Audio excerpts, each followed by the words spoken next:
the entire money-structured and materialistic-oriented society is a false society. Our society will go down in history as the lowest development in man. We have the brains, the know-how, the technology, and the feasibility to build an entirely new civilization.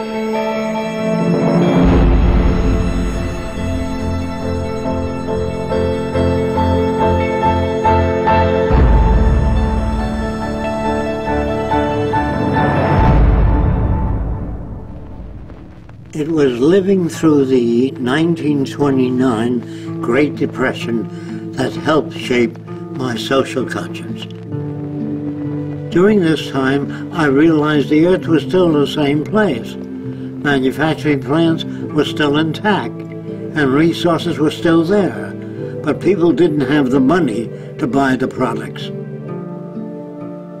I felt the rules of the game we play by were obsolete and insufficient. Misery, suffering, and war provided the incentive for my life's work. I was also motivated by the seeming incompetence of governments, the academic world, and the lack of solutions offered by scientists. I realized instead of working with individuals, a more effective method would be to redesign the culture. This began a lifelong quest to finding solutions to the many problems that we have today.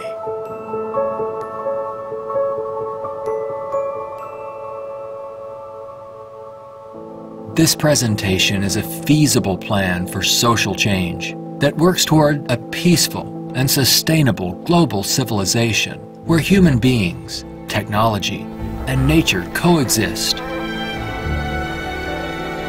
It outlines an alternative to strive for, where human rights are not only paper proclamations, but a way of life.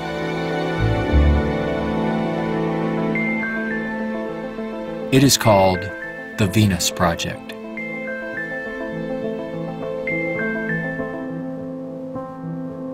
Its founder, Jacques Fresco, calls for a straightforward redesign of the culture in which war, poverty, hunger, debt, and unnecessary human suffering are viewed not only as avoidable, but totally unacceptable. It is becoming increasingly obvious that anything less will simply result in a continuation of the same problems we face today.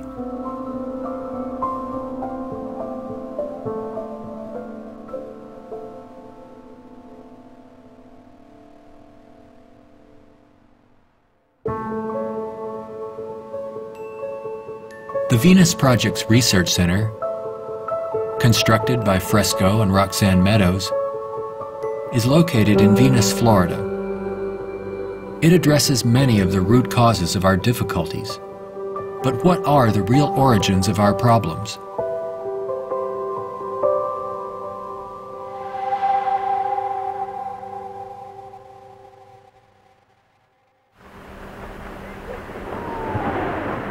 At present, we are left with very few alternatives, since we're on a collision course of our own making.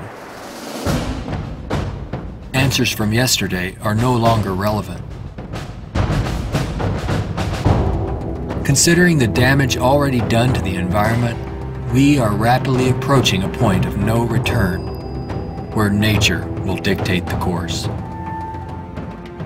Either we continue as we have, with outmoded social customs and habits of thought, thereby threatening our future, or we apply a more appropriate set of values, relevant to a sustainable society, with more opportunity and freedoms. Americans have been conditioned in their kind of society to get a different kind of car next year, to buy a new television set or a tape recorder. We are radical as hell, but our political and social institutions have not changed. And this is where we are stagnating, because we always equate any new idea with communism or regimentation, because we've been brought up to fear that which is new. None of the world's economic systems, socialism, communism, fascism, or the free enterprise system have eliminated the problems of elitism, nationalism, racism, and most of all, scarcity. These are all based primarily on economic disparity. When money is used to regulate and distribute resources for profit, and people and nations are out for themselves, they will seek advantage at any cost. They do this by maintaining a competitive edge, or through military intervention. War represents the supreme failure of nations to resolve their differences. From a strictly pragmatic standpoint, it is the most inefficient waste of lives and resources ever conceived. Most wars are for the control of resources and maintaining your position of differential advantage. They're not based on the dignity of man. They're not based on elevating human beings. It might elevate the human beings in the country that's the victor. It might do that.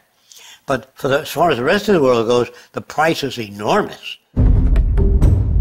This crude and violent attempt to resolve international differences takes on even more ominous overtones with the advent of computerized nuclear delivery systems and deadly biological and chemical weapons.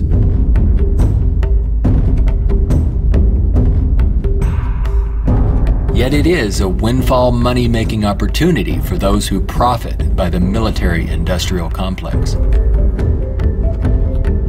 If the profit were taken out of wars, do you really believe we would have them?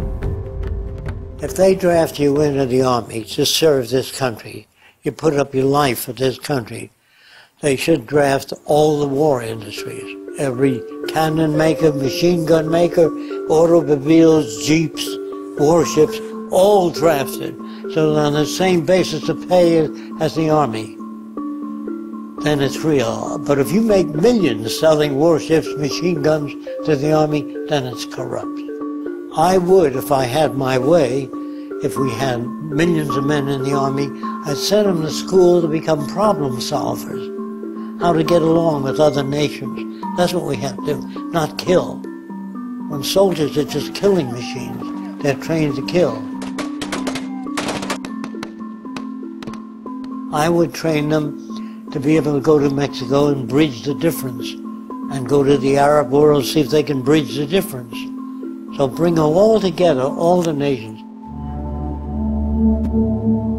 War is not the only form of violence imposed upon people. There is also hunger, poverty, homelessness, and unemployment. The acceptance of these conditions as expressive of human nature is a myth used to keep things as they are.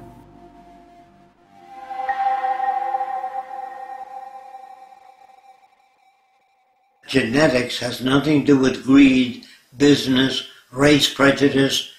All of the operant systems in any society are part of your education, the books you read, the role models you follow, and the people you admire. The genes have nothing to do except with the color of your eyes, the shape of your nose, perhaps inherited features. The genes do not control values. And even if you're born with a much better brain than another person, meaning better receptors, the quality of the tissue is better, I would say that if you have a better brain and you live in a fascist country, you become a fascist faster. The brain has no mechanism of discrimination. The brain can't tell you what is relevant or less relevant, except experience. We are not born with greed, envy, hatred, or bigotry. Our behavior and values are reflective of the culture we are exposed to. If you were raised by the headhunters of the Amazon, you'd be a headhunter. And if I said to you, doesn't it bother you to have 5 shrunken heads? You say, yes, my brother has 20. So, is he nuts? No, that's normal to his culture. social and environmental problems will remain insurmountable as long as few nations control most of the Earth's resources, and the bottom line is profit over the well-being of people. Putting profit first results in unnecessary suffering and aberrant behavior prevalent today.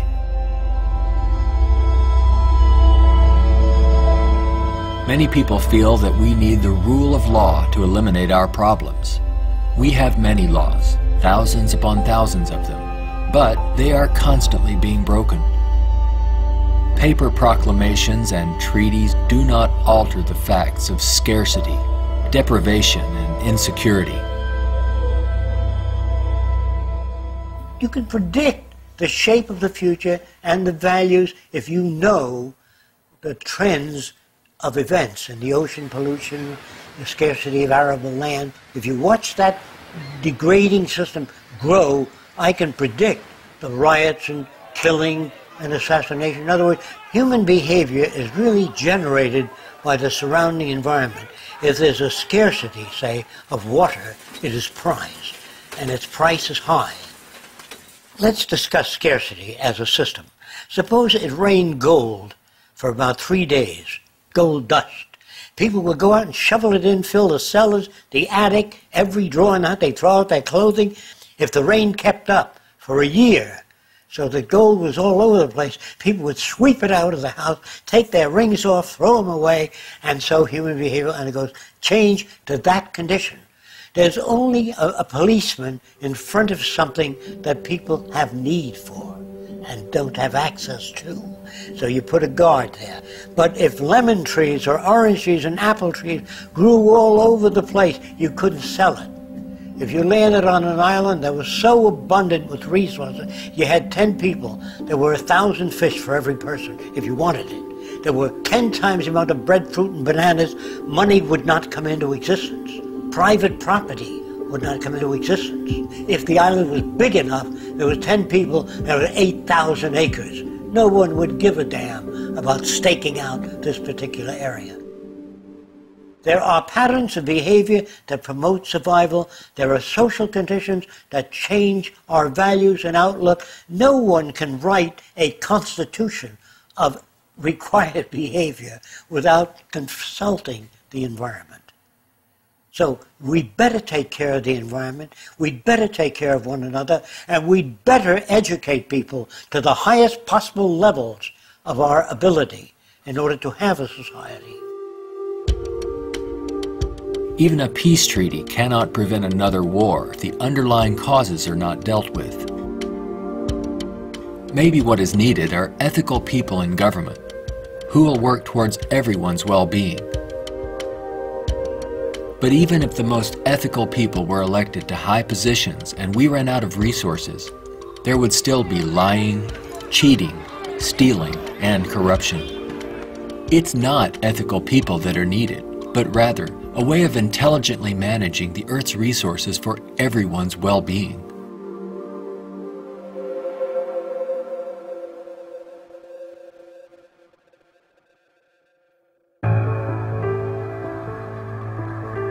Let's examine our social arrangements further. To maintain our economy, products must continuously be sold. To assure this, they are deliberately designed to wear out and break down. Maybe you've noticed this usually happens right after the warranty expires. This corrupt practice is referred to as planned obsolescence, which is the conscious withdrawal of efficiency. Innovators go through the finest schools and then are required to design things that wear out and break down right on schedule. This results in a tremendous waste of resources and energy. We are plundering the planet for profits. If you think about it, it isn't a job people want, but access to what their paycheck will bring. Money does not represent anything real, and there's no gold, silver, or resource to back it up. You can't eat money or build a house of it. It's not even related to our real capacity to produce goods and services on this planet. The monetary system has been handed down from centuries ago, and we continue to use it without questions.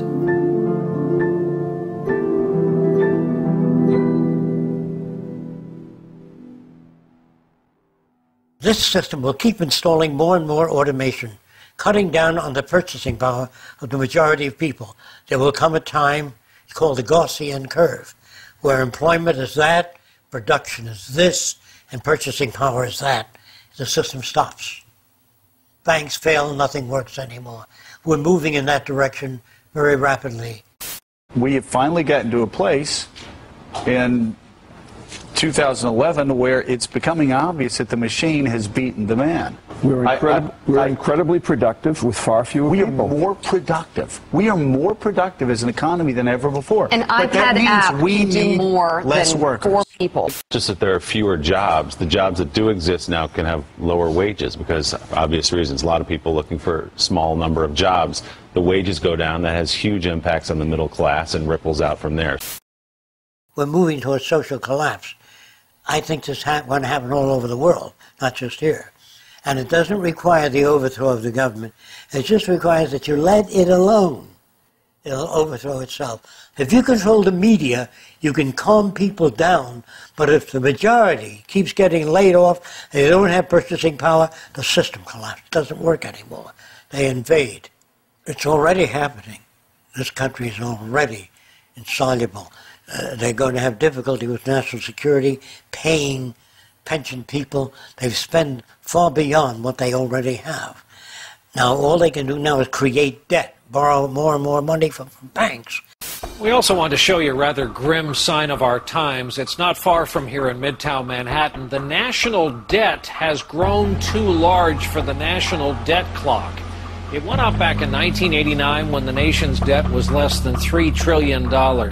The debt has been piling up so fast lately they had to drop the dollar sign to make room for an extra digit as the number turned over to more than $10 trillion now and counting every second.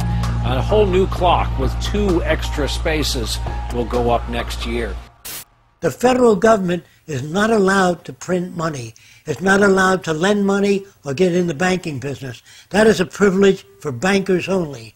So what the government has to do if they want to build an air force, say, of 2,000 planes a month, they have to borrow money from a private lending institution, sign the dotted line, and if the war is lost or failed, the burden falls on the public to pay off that debt.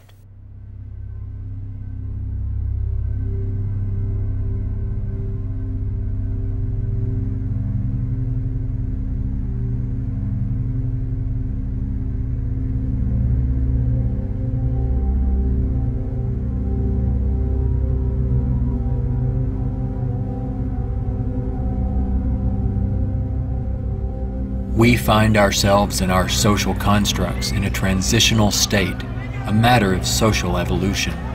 If we want to make it through these turbulent times, we must be able to adapt to change. All things change, including our social systems. Albert Einstein stated, "We cannot solve problems by using the same kind of thinking we used when we created them."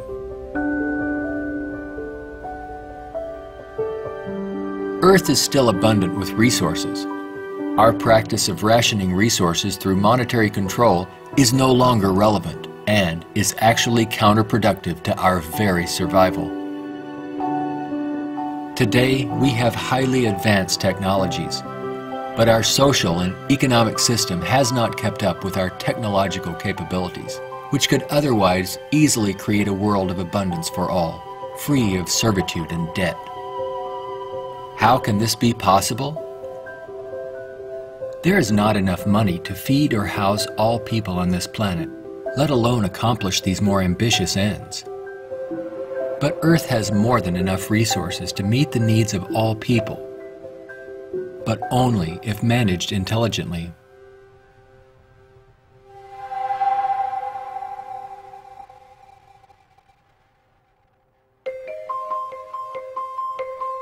Jacques Fresco envisions a solution that he calls a resource-based economy.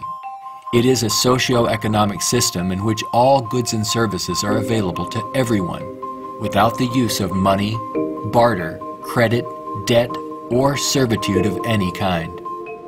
It is unlike any social system that has gone before. Fresco arrived at this direction through 75 years of study and experimental research.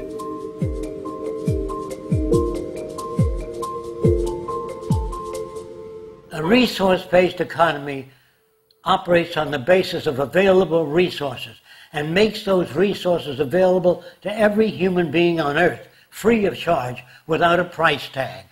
So we have today more than enough resources to build a far more advanced society. I'm not talking about limited handouts so that people just get by. I'm talking about a very advanced civilization. We have the resources, we have the technology, all we have to do is apply it. One of the main aspects of the Venus Project is to eliminate scarcity. This is where the technology comes into play. Because if we set up a resource-based economy and some things are scarce, it won't work. If you set up a resource-based economy in a society that has no resources, it won't work. So today with our technology, we can make things available. We can eliminate scarcity. We can create an abundance. As long as we can create that abundance, that will eliminate greed and selfishness and a lot of crime and a lot of aberrant behavior.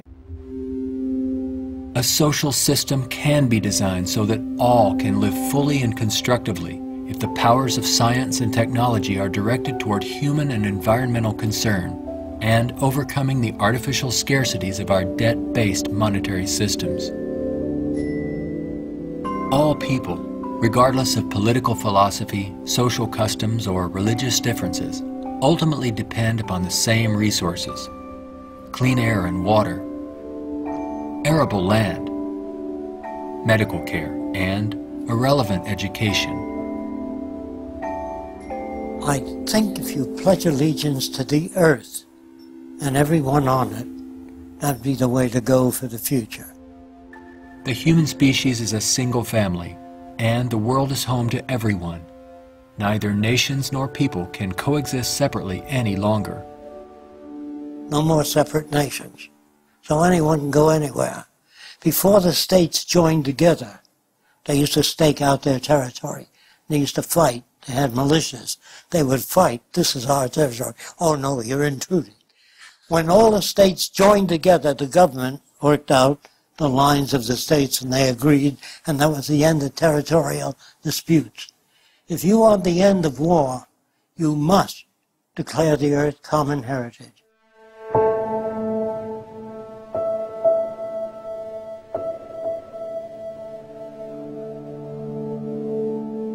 This has nothing to do with those who want to form an elite world order with themselves and large corporations in control and the rest of the world subservient to them.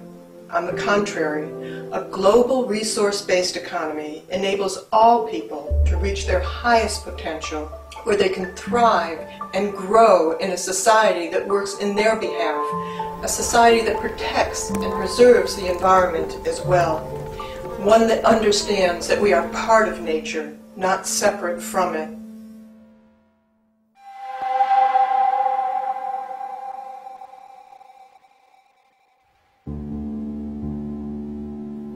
Some question what would happen to incentive if needs were met without our having to work to attain them. The question assumes humans have no desires beyond basic needs.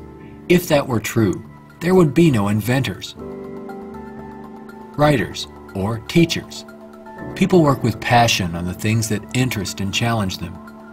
Let's enable all people to have the opportunity to partake in the greatest challenge one can have, improving our world for everyone. Individuality will be emphasized rather than uniformity. This social arrangement will generate a new incentive system that values the protection of the environment and social concern, rather than the shallow, self-centered goals of wealth, property, and power.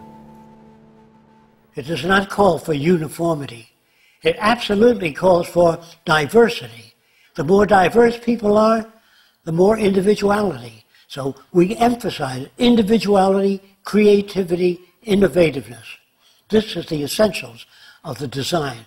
It is not a group of scientists telling people what to do, how to live, where to go, what to follow. Motivation and incentive exist when people have meaningful tasks. True growth and development occur when people are involved in creative, challenging, and constructive endeavors. However, motivation and incentive die in the daily grind of boring and repetitive jobs required to earn a paycheck. If you hand out things to people, if you fed them and clothed them and housed them free, they're not going to work in the morning because they don't need it. They got their housing, clothing, motion pictures, and entertainment. Well, why go to work? Work is painful, it's monotonous, it's boring.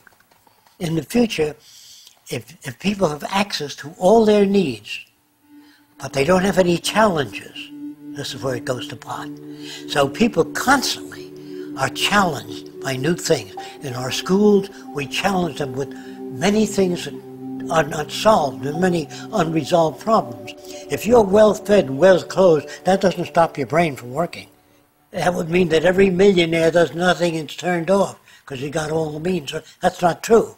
There are many millionaires that work 18 hours a day and don't have enough time. It has to do with your background and your education. The more you know about oceanography, astronomy, and all that, the more interest, the more alive you are. And if you're just given food, clothing, and shelter, now you can go to work. You don't have to worry about making a living, which your incentive would be boosted considerably.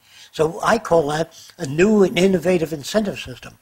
It's not monetary oriented, it's problem solving oriented. And you get your kicks out of seeing the world become a better place.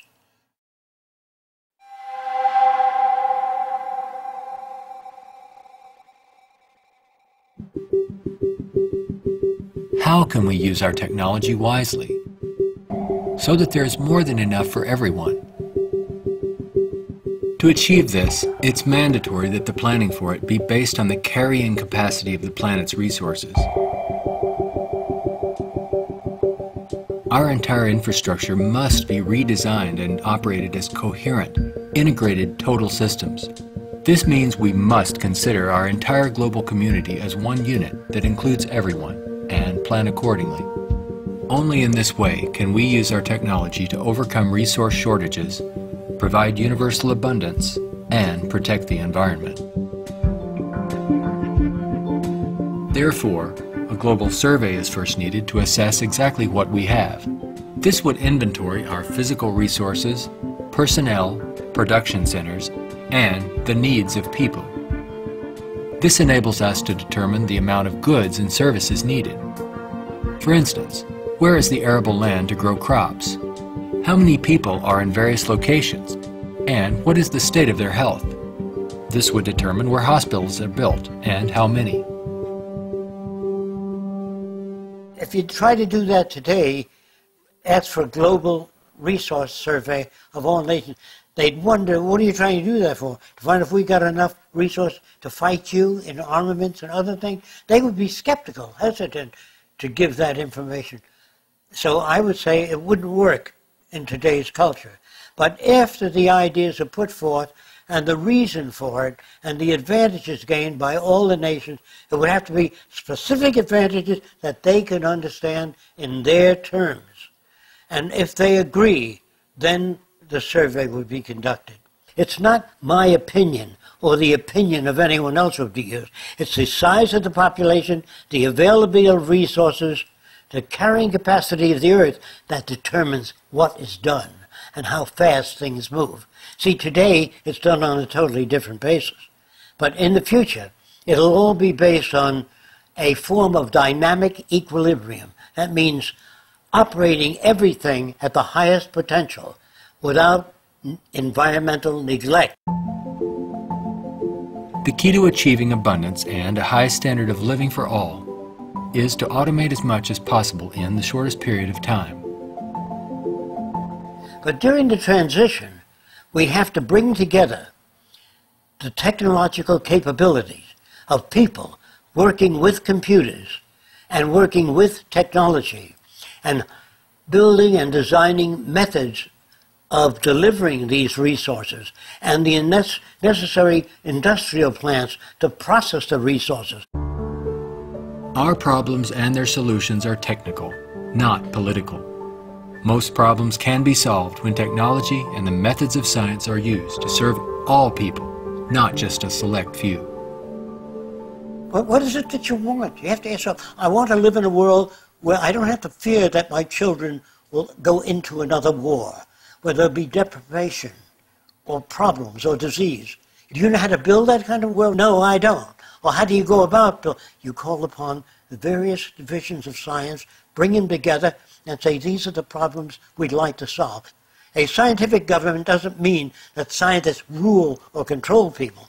It means they have better means for building transportation systems, better means for cleaning the air. They have the best means for restoring the ocean that we know of to this day.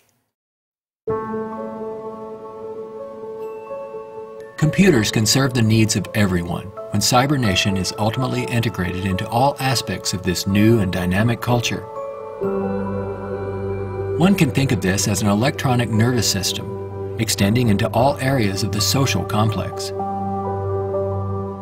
Their function would be to coordinate a balance between production and distribution, assuring there are no shortages or overruns. In this highly technical society, decisions are based on direct environmental, human, and industrial feedback. You can think of this as electrical sensors throughout the entire environment, from cities, factories, warehouses, distribution centers, transportation networks, all over the globe, gathering data for more appropriate decisions. The decisions are based on the needs of society rather than corporate or private interests. It is not automated technology or machines we should be wary of, but the abuse and misuse of technology by selfish interests. Remember, it is people who decide what ends the machines will serve. If technology does not liberate all people for the pursuit of higher aspirations and human achievement, then all its technological potential will be meaningless. You always do a positive and negative study before you engage in the actual reconstruction of an environment.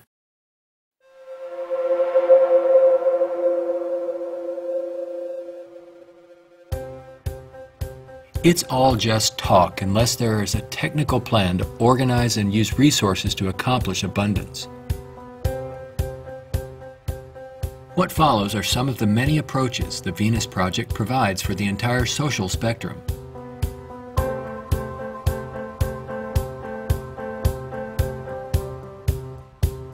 Today, more than half our population lives in cities that are polluted, dangerous, and waste energy.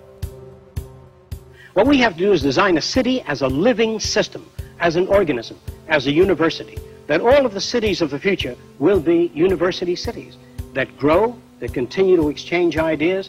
The city will have a built-in transportation system, so there are no accidents and no unthought out areas of technology. Medicine, botany, agriculture, the total system, one planning system.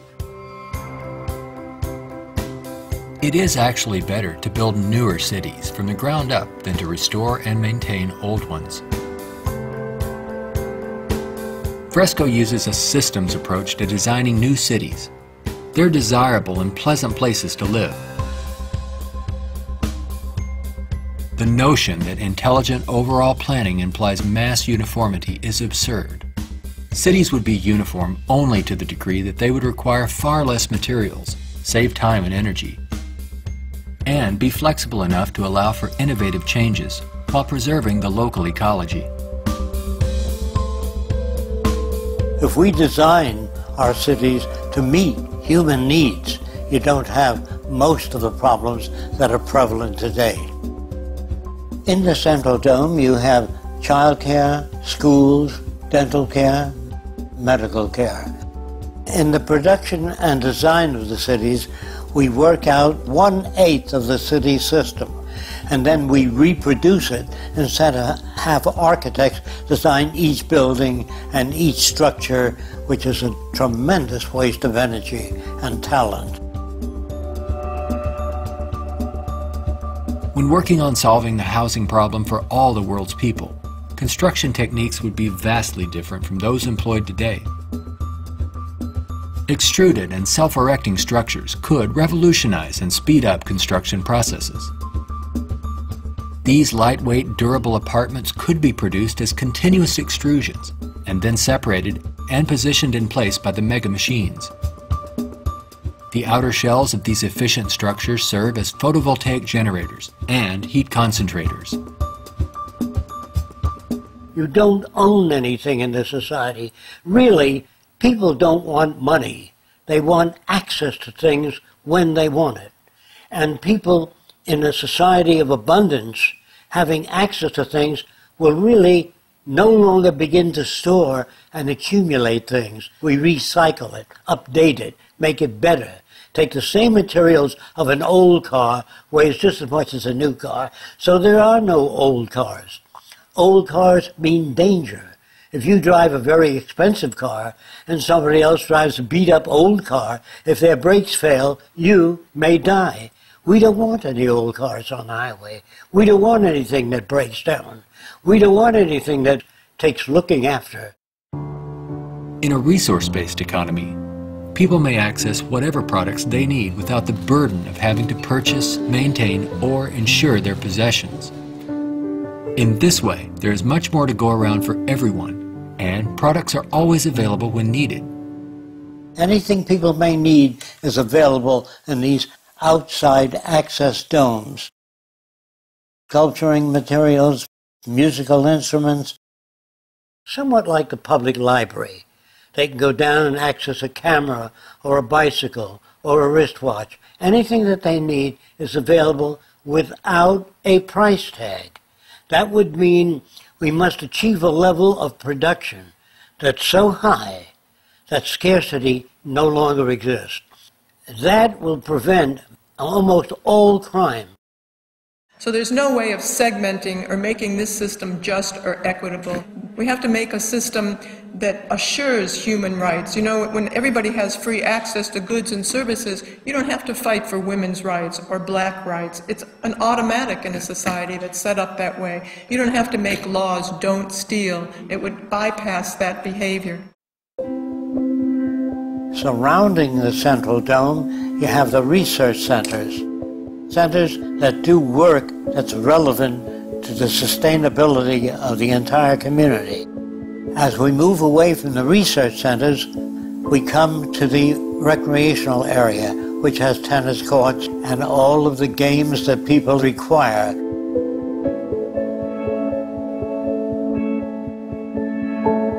As we move away from that, we come to the residential district. There are streams, waterfalls, lakes throughout the area.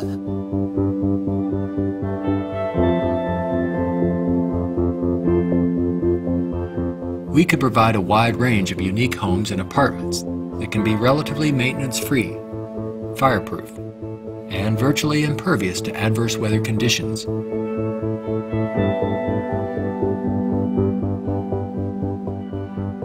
As we move to the next sector, we come to apartments. The reason some people want to live in apartments is because you have drama groups, you have gymnasiums, medical care, dental care, everything is built in to the central towers. I feel that in the future, people will move away from individual houses and live in larger complexes. As we move outward, we come to the indoor agriculture or hydroponic farms. Then there's also outdoor agriculture. The city would use the best of clean technology in harmony with nature, such as wind, solar, geothermal, heat concentrators, piezoelectric, wave, temperature differentials, ocean thermal vents, and much more. A major development for generating energy in the future could be the construction of a land bridge or tunnel across the Bering Strait. These underwater structures convert a portion of the ocean currents through turbines to generate clean sources of power. By using these sources of energy, we could power the Earth on clean energy and enable all people to enjoy a very high standard of living for thousands of years to come. There's no need for the use of polluting hydrocarbons any longer. Pollution will be a thing of the past. All transportation will be integrated into a worldwide transportation system. Transportation within cities will be by transbayers. City-to-city travel will be by monorail.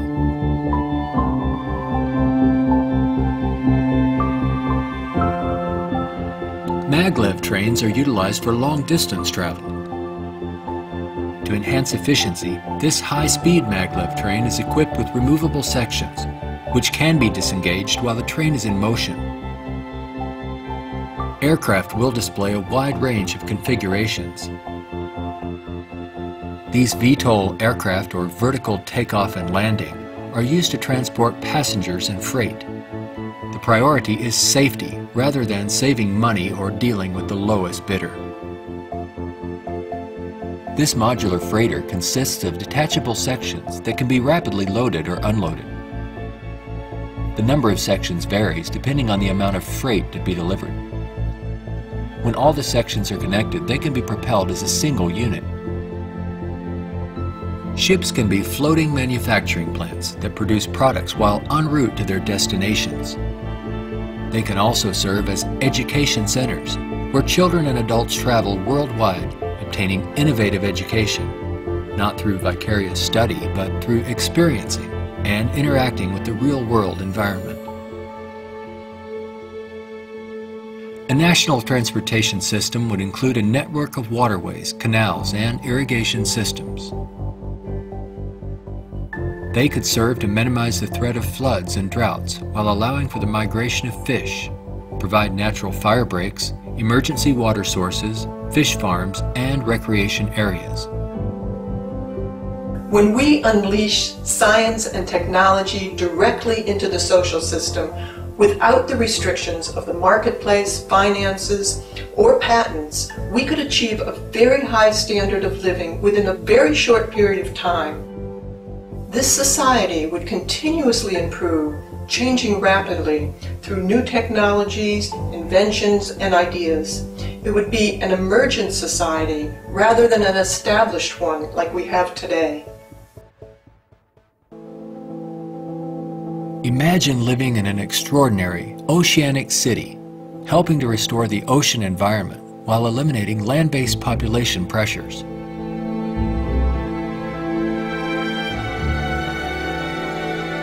These cities in the sea may serve as universities and research centers where students study marine sciences. They could be used for ocean farming, mariculture, and mining, while maintaining a dynamic balance in the oceanographic environment. Self-sufficient cities in the sea vary in design depending on their location and function. This undersea observation station permits people to view marine life in its natural habitat. These mariculture and sea farming systems cultivate and raise fish along with other forms of marine life to help meet the nutritional needs of the world's people. These structures would permit the free flow of water throughout. Using technology in this way would make it possible for a global society to achieve social advancement and worldwide reconstruction in the shortest time possible. Utopia, if ever established, will die, will stagnate. Whereas what I'm talking about, an evolving culture or an emergent culture, I have no notions of a perfect society. I don't know what that means. I know we can do much better than what we've got. I'm no utopian. I'm not a humanist who would like to see everybody living in warmth and harmony. I know that if we don't live that way, we'll kill each other and destroy the earth. This new lifestyle, while providing leisure and recreation, would also enhance knowledge and creativity for everyone. The measure of success would be the fulfillment of one's personal interest rather than the acquisition of wealth and self-centered goals.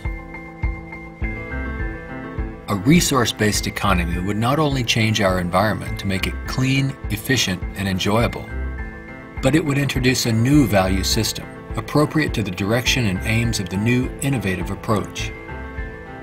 With education and resources made available, there would be no limit to the human potential. Everyone will have the freedom to pursue whatever constructive field of endeavor he or she chooses, without the economic limitations that we face today. We are now at a time when decisions must be made if we wish to evolve from our present culture of scarcity, waste, and environmental destruction to a sustainable society of ecological concern and abundance. A nation without a vision of what the future can be is bound to repeat past errors over and over again. If we say dishonestly that man is the highest form of evolution, which you get in the school, man destroys the oceans, the fish, the atmosphere, one another, and man flies over a city, presses a button, and burns everybody in the city with nuclear weapons. Is he the highest creation of nature? Not yet, in my opinion. We've got a long way to go. We could either develop paradise on earth or oblivion, wipe ourselves out. Only the future will tell. It's what you do to make the future. We can create a world where war and want are distant memories, and all of science and technology are used within a global resource-based economy for the protection of the environment and the well-being of all. Only then will we understand what it means to be truly civilized.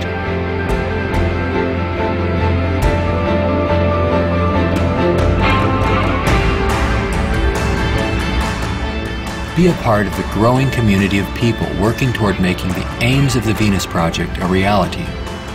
Join us in our efforts to bring this vision of a positive future to a wider audience through the goal of a major motion picture. All of these things can be built with what we know today. It would take 10 years to change the surface of the earth, to rebuild the world into a second Garden of Eden. The choice lies with you. The stupidity of a nuclear arms race, the development of weapons, trying to solve your problems politically by electing this political party or that political party, that all politics is immersed in corruption. Let me say it again. Communism, socialism, fascism, the Democrats, the liberals, there are no Negro problems or Polish problems or Jewish problems or Greek problems or women's problems. They're human problems.